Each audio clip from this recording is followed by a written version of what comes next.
follow me then. This is another 11. Here. Just remember, follow the line. Desde que llegó el autismo a mi casa, hemos tenido que aprender a convivir con el autismo, ya que aunque solo se ha diagnosticado a una persona, el autismo vive en toda la casa y para toda la familia.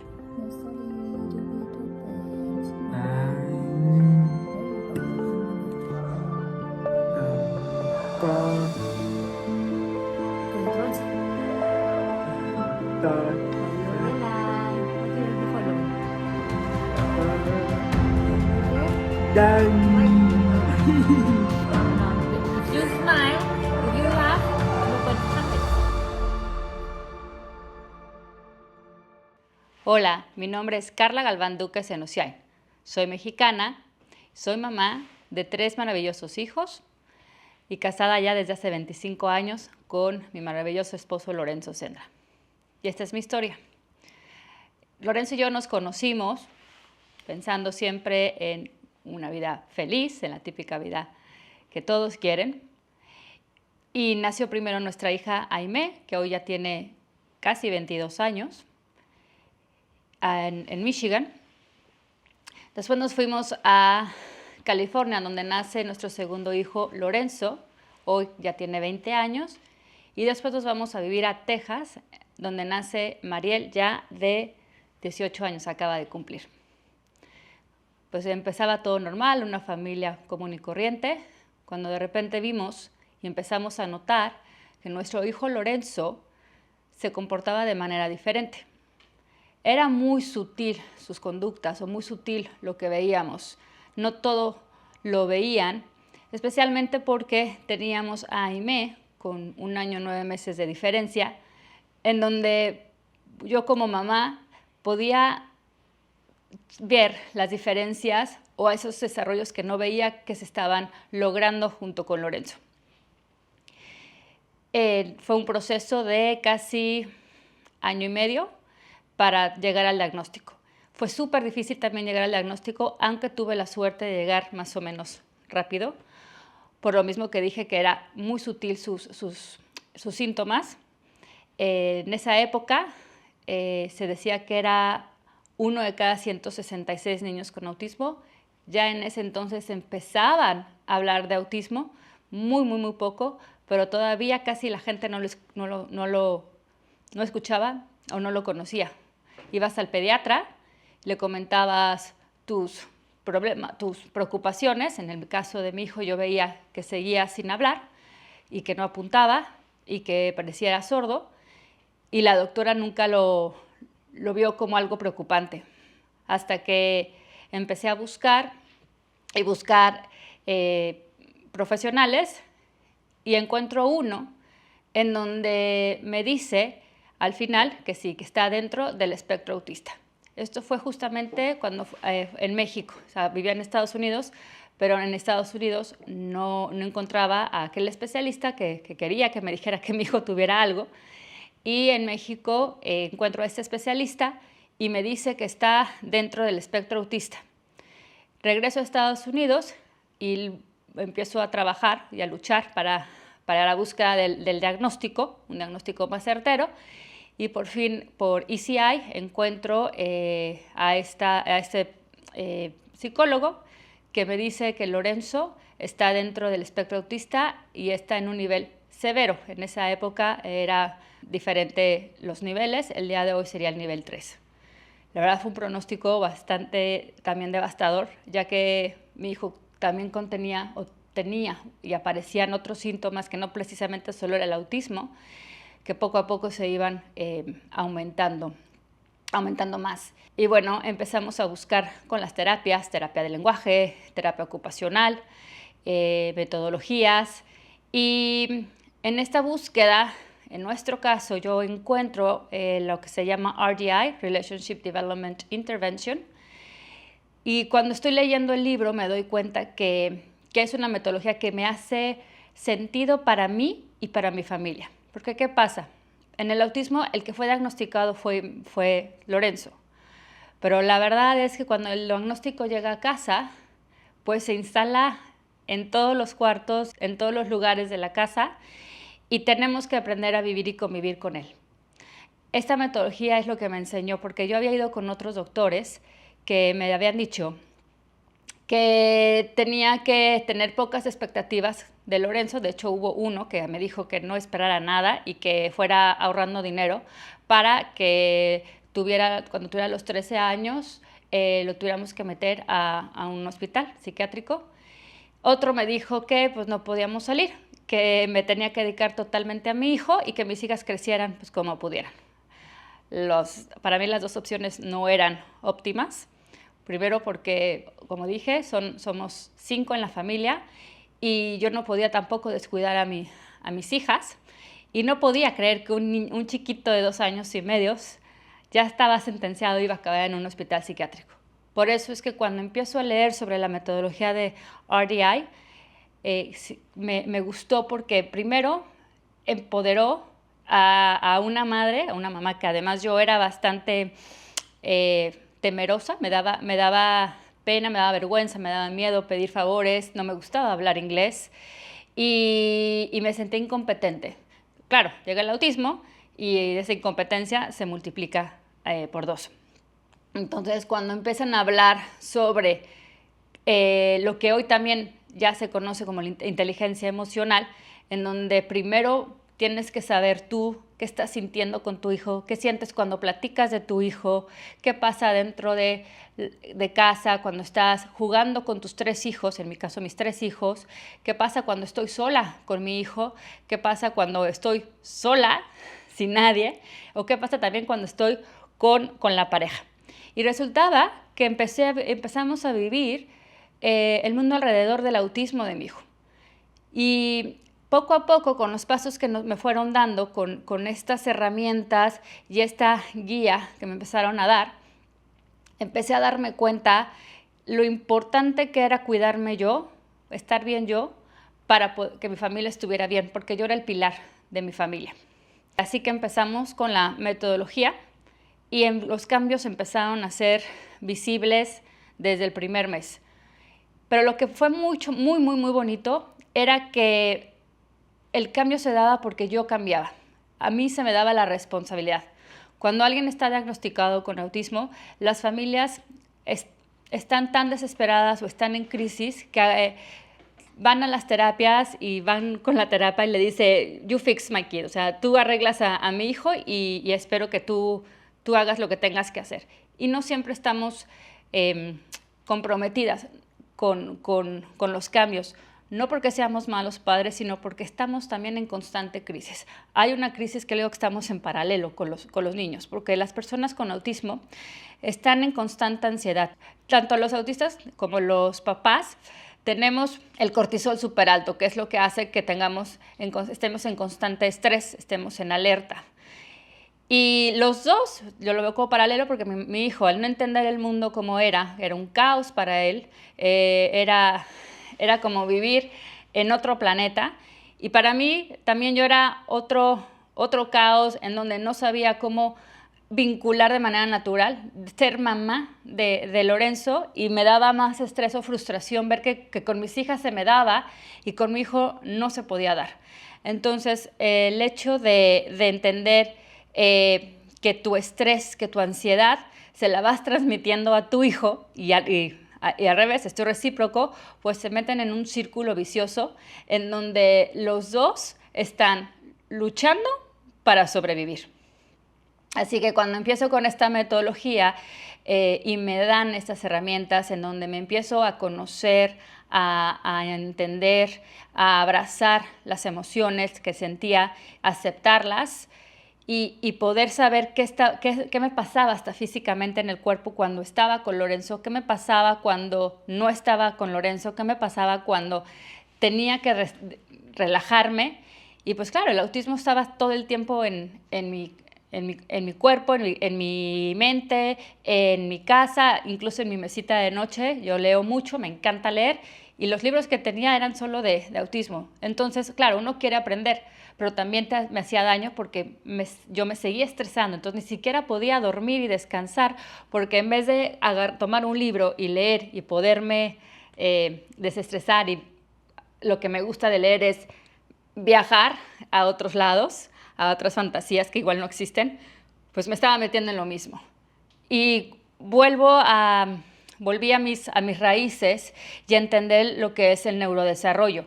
Y que Lorenzo, a pesar de su autismo, él tenía la capacidad de volver a desarrollar esos gaps que no habían ocurrido debido al autismo por medio de una guianza ya más sistemática, más pensada, más consciente, como yo como mamá, sin ser terapeuta. Porque tampoco quería ser terapeuta, yo quería ser mamá. Y esta parte donde me ayudaban a buscar actividades de casa, que los hacía también con mis hijas, como fue cocinar, lavar los trastes, poner la ropa en la lavandería, jugar a la pelota, hacer cualquier actividad que se nos ocurriera, era parte de una guianza más consciente y veíamos que Lorenzo empezaba a crear otra vez ese vínculo que yo estaba buscando.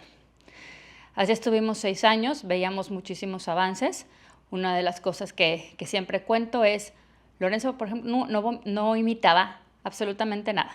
Y era bien difícil enseñar algo, o es muy difícil enseñarle a alguien algo cuando no imitan, porque generalmente las personas, o todos los seres humanos, aprendemos por medio de la imitación y de la repetición.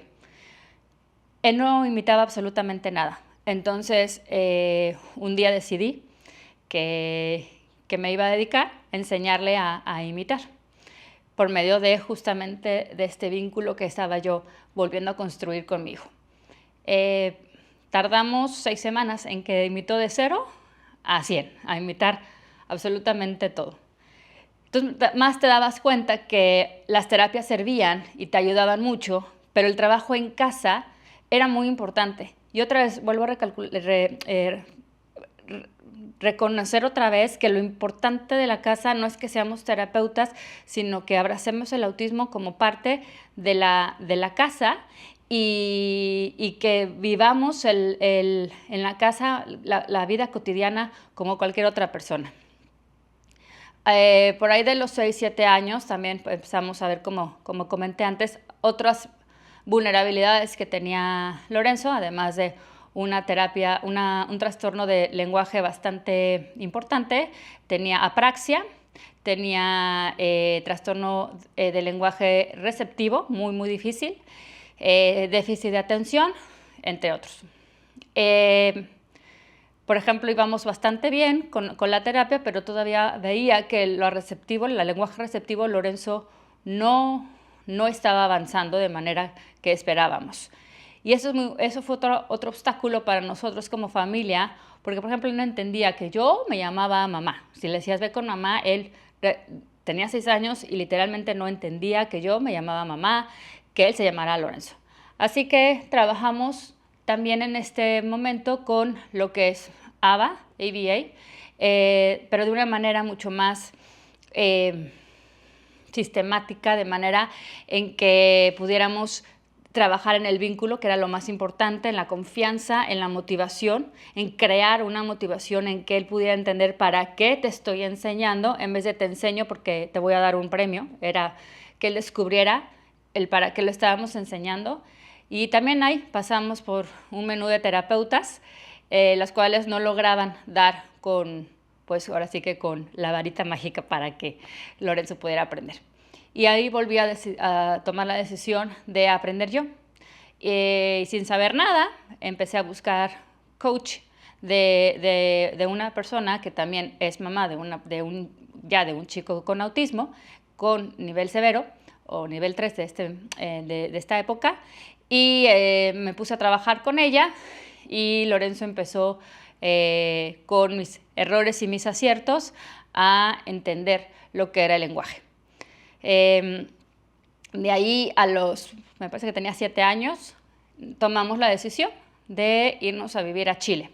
Y ahí fue para nosotros un parteaguas, porque empezaba a decir unas cuantas palabras, mi querido niño, pero en inglés.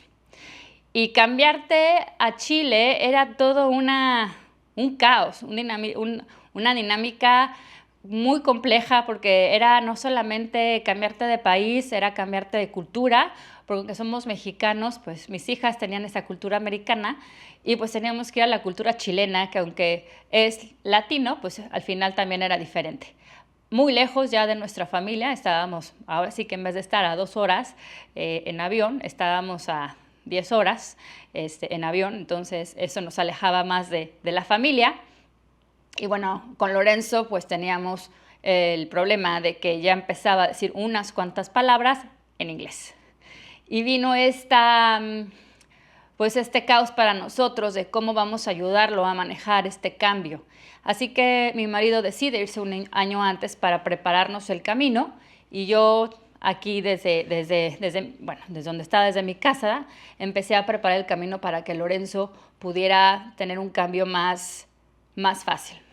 Cuando llegamos a Chile, pues también vemos como obstáculo que nadie hablaba inglés, acaso hablaban portugués, y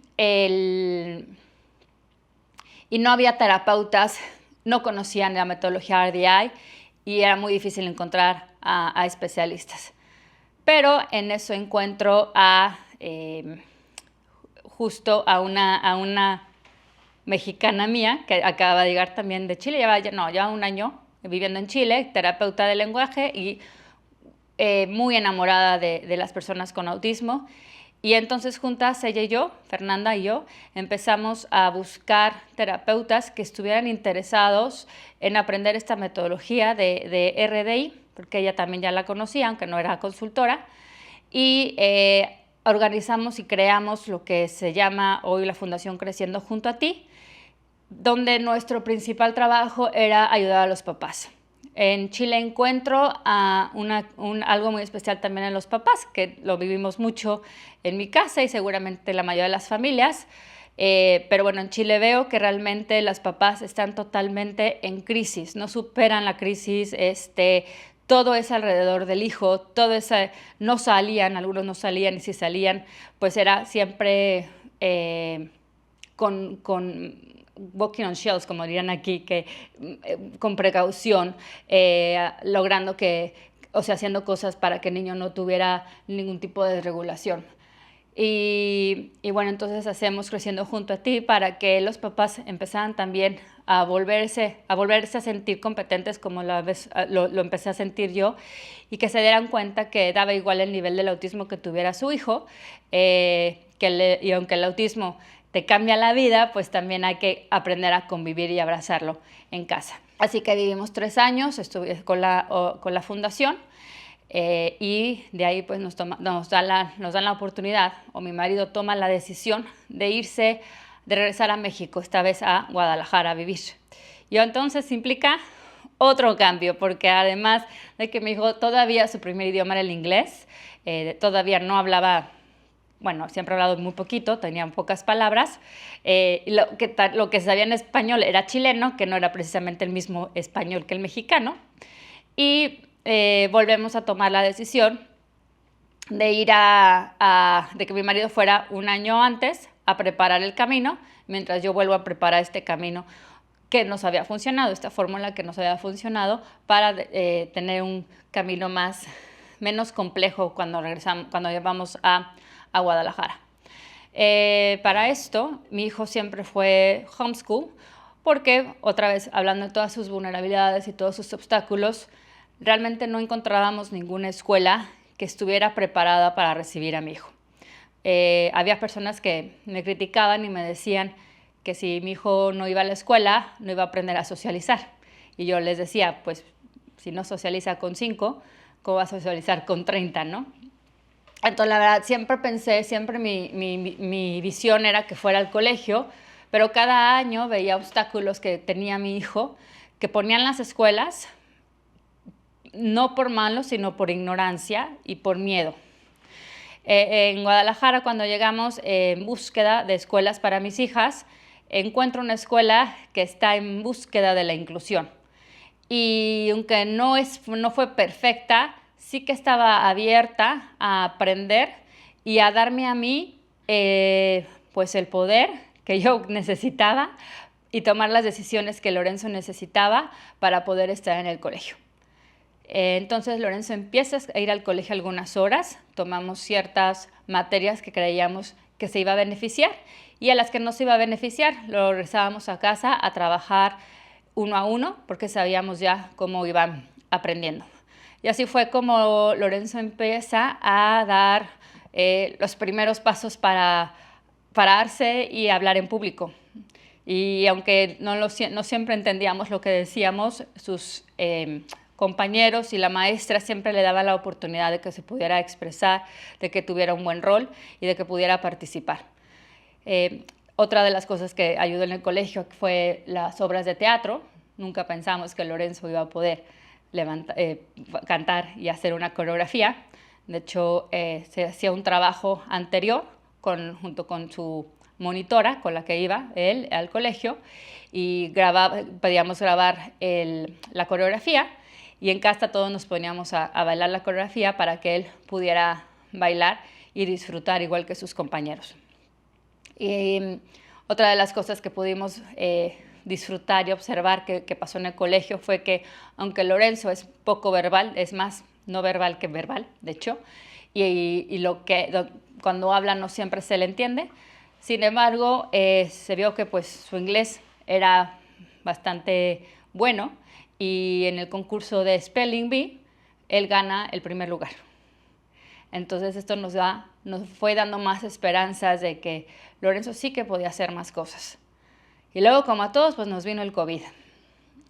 Y a mí no me resultó tan difícil porque, como ya dije, siempre estuvimos también en escuela en casa. Entonces, los cambios que se notaron o que tuvimos que ajustarnos no fueron tan difíciles para él. Fue más difícil para la familia en general, porque teníamos que tener ahora 3 personas haciendo homeschool, ¿no? Mis 2 hijas y él, y buscar áreas donde no se estuvieran interrumpiendo y pudieran tomar sus clases.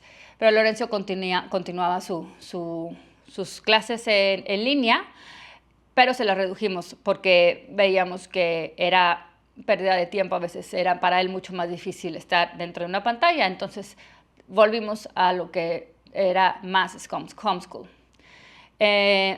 Mientras estábamos ahí, claro, los terapeutas empiezan a ir a la casa y encontramos a un terapeuta en donde empieza a notar que, hablando de imitación, que Lorenzo de no imitar nada, empezó a imitar todo al grado de que ya nada más emulaba.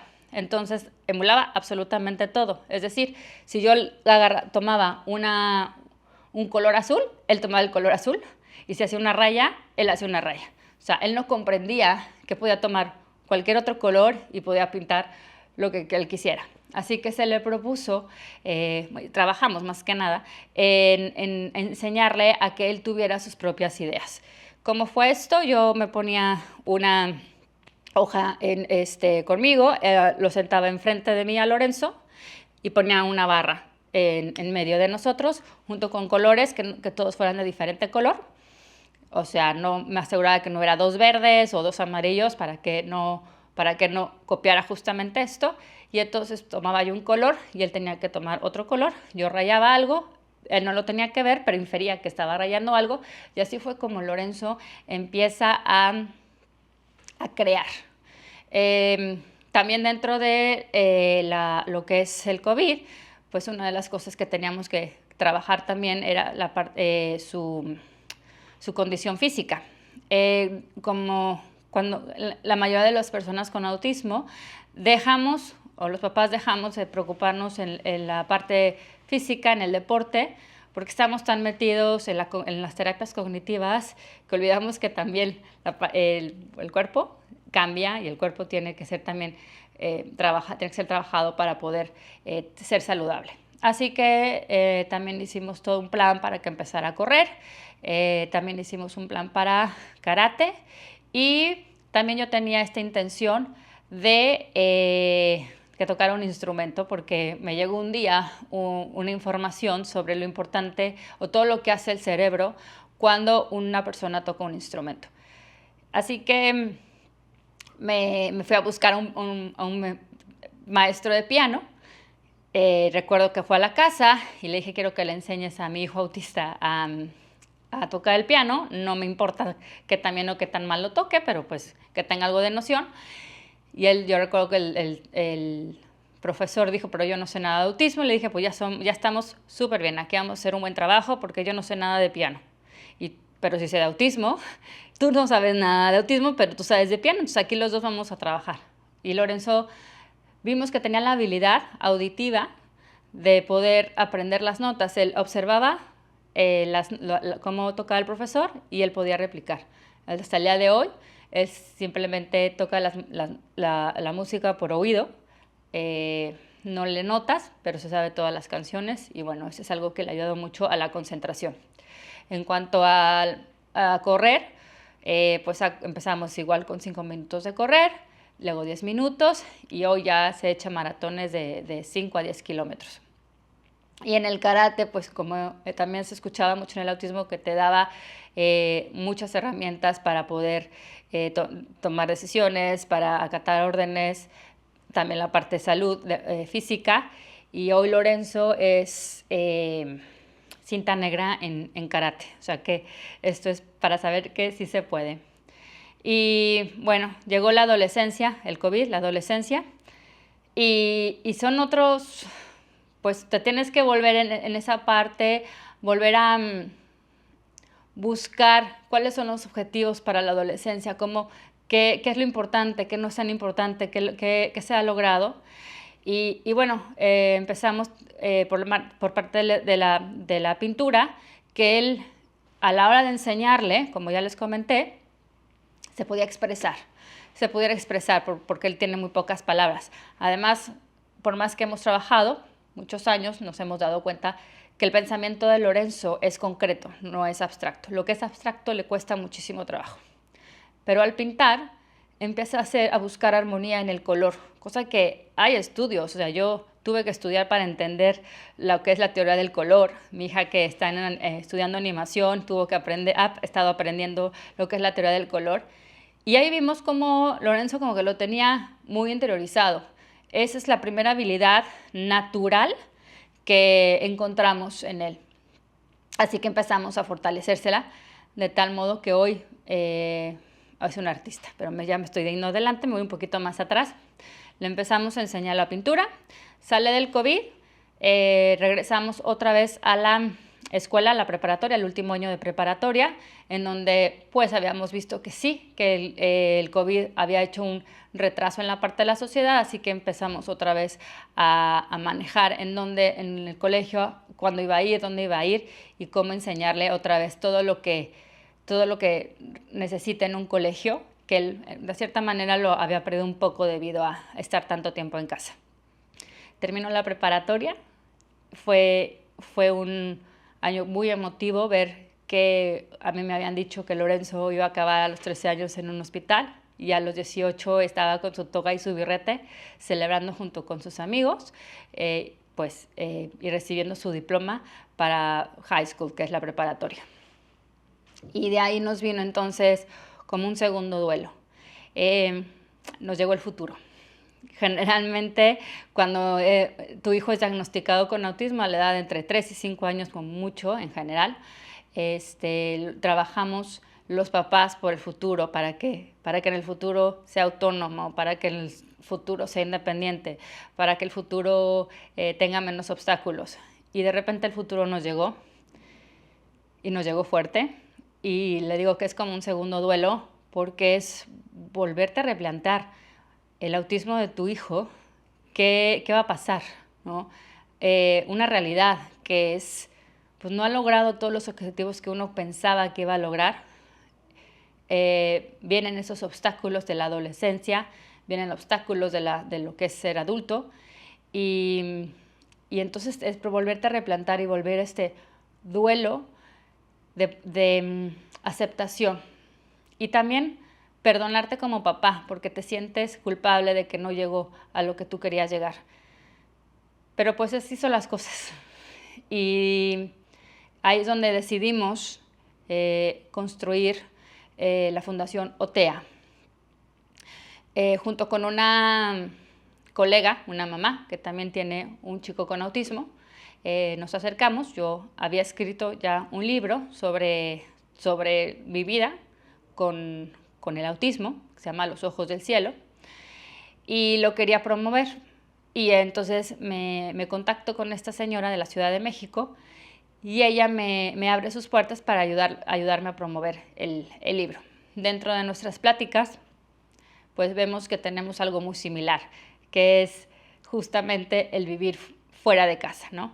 Como que llega un momento en que justamente el autismo ya convive con nosotros, que en casa ya es parte de la familia. A veces no los queremos, a veces lo amamos, como cualquier otra persona, pero siempre el problema es afuera.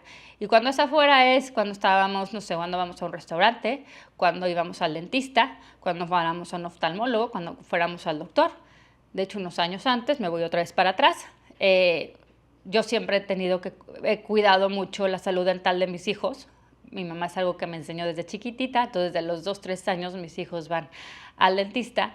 Y claro, yo empiezo justamente a los 3 años con el problema de que mi hijo pues no se dejaba ver. Y no se dejaba lavarse los dientes y no dejaba pues que lo checaran. Entonces acababan durmiéndolo. Y a mí no me parecía que cada 6 meses te estuviera durmiendo al niño nada más porque tuvieran que lavarle los dientes. Entonces tuve que buscar otra vez aquel doctor que quisiera trabajar, aunque no tenía que saber nada de autismo, tenía que saber su profesión y trabajar junto conmigo para darle el espacio y el tiempo necesario que necesitaba Lorenzo para poder dejar abrir o sea, que le tocara la boca. Íbamos al oftalmólogo y también teníamos que hacer todo un proceso, buscar a un doctor que cuando le pusiera una gota no lo quisiera dormir, porque era nada más una gota. Entonces, hacer todo una metodología, voy a decir, o buscar el mejor método para que el doctor pudiera lograr atender a mi hijo de una manera digna. Y también pasaba mucho en los restaurantes, donde no precisamente porque se portara mal mi hijo, pero pues tenía esas conductas atípicas, en donde los comensales podían quejarse y nos sacaron 2 o 3 veces de varios restaurantes simplemente porque no entendían lo que hacía mi hijo con sus conductas. Así que estábamos hablando justo ella y yo de esto, de qué haces con tu hijo cuando estás afuera, qué haces para que la gente pueda entender una condición de vida que es invisible a los ojos. Y fue ahí que empezamos a abrir OTEA, en donde nos empezamos a acercar a profesionales y a ayudarnos. De ahí, bueno, hemos estado trabajando ya con varias empresas, con varias asociaciones también y con profesionales. Y como me regreso otra vez a cuando viene la parte donde Lorenzo cumple los 18 años, me viene una realidad que es muy diferente a un autista pequeño a un autista adulto. Estamos hablando además que hasta hoy estamos escuchando a los adultos autistas, entonces no había ni preparación. Yo recuerdo cuando buscaba ya más chica pues información sobre aquellos adultos con autismo, no había, era como si se desaparecieran del mundo o se les quitara a los 18 años el autismo. Y eso a mí me preocupaba mucho porque sabía que mi hijo sí tenía la conciencia de que iba a llegar a la adultez. Por eso cuando llega, pues es ¿a dónde voy? ¿Con quién voy? Porque cumplió 18 años y ya de repente ya no tiene acceso a nada en cuanto a terapias y todo. Y también sabía que Lorenzo todavía tiene mucho potencial para seguir aprendiendo. Entonces, ¿por qué le iba a limitar la parte sobre todo cognitiva? Así que pues, logramos junto con varios empresarios y con la ayuda de varias personas comprar una casa, hoy se llama Casa OTEA, en donde hemos estado planeando poder seguirles dando a aquellos adolescentes y adultos con autismo, con cualquier otra discapacidad, pero darles aquellas herramientas que se necesitan para seguir con su vida, desde realmente si no han llegado a la autonomía, regresar a este punto y que vuelvan a trabajar con su autonomía, con su independencia, con su toma de decisiones y también, ¿por qué no?, meterlos al mundo laboral. Y no nada más meterlos al mundo laboral como porque tengo que ser incluyente, sino porque ellos pueden dar también mucho al mundo. Y si no pueden meterse a una empresa por las dificultades que puede presentar, pues de esta manera poder hacer su propio negocio y ser sus propios jefes. Ahí es donde nace también en Otea el arte, la pintura, porque cuando nos damos cuenta que Lorenzo está esta forma de expresarse de manera abstracta por medio del color, empezamos entonces a crear cosas en donde le vamos a dar la visibilidad de su autismo y que además a él le encanta, ¿no? Le gusta mucho pintar y por eso empezamos a crear bolsas y arte. En abril de este año, del 2024, después de 2 años de muchísimo trabajo, logramos abrir la exposición en un Museo Nacional de las Culturas en México, la Ciudad de México, al ladito, ahí en el centro. Por primera vez se abre una exposición totalmente incluyente. ¿Y por qué digo totalmente incluyente? El artista es Lorenzo, donde se les enseñó que Lorenzo, por medio de su pintura, una pintura orgánica, una pintura con mucha sensorialidad, y puede estar en una exposición y lo pueden disfrutar todas las personas, desde personas autistas, personas neurotípicas, todos los neurodivergentes, ciegos, sordos, etc. Fue todo un éxito. Fueron 3 meses de exposición, iba a ser un mes, fueron 3 meses de exposición, en donde fueron más de 35,000 personas a ver esta exposición y en donde expresan, en el libro que dejamos para poner pues, sus comentarios, expresan esta emoción de que se puede, esta esperanza de que da igual el nivel de autismo que tengas o la neurodivergencia que tienes o la discapacidad que tengas, todo es posible mientras se trabaja. Así que, bueno, pues hoy estamos en esto, en septiembre de este año, si Dios quiere, abrimos las puertas de Casa Otea para poder hacer y trabajar y seguir luchando por las personas con autismo.